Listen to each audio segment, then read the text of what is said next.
Point number 2, wise and righteous leadership versus moral rot.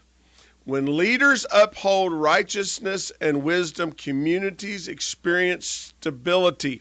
Corruption, however, destabilizes and oppresses those already vulnerable. We see it in our own nation here in the United States right now.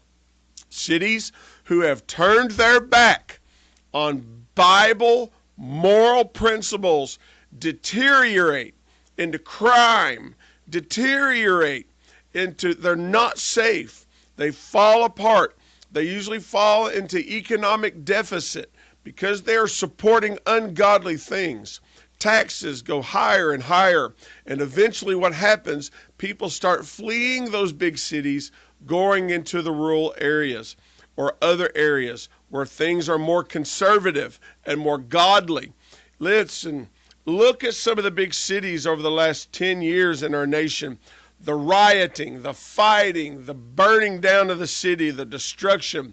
When cities embrace and towns and leaders embrace unrighteousness, there is no stability in that city and it deteriorates. It can happen to a nation. But let me say this.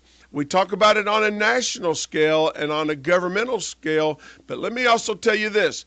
In your own home, if you do not embrace righteous living, if you do not embrace God's laws and God's precepts and concepts, your home will also deteriorate into chaos. So it is always best to embrace God's ways and God's laws. Godly leadership fosters justice and prosperity.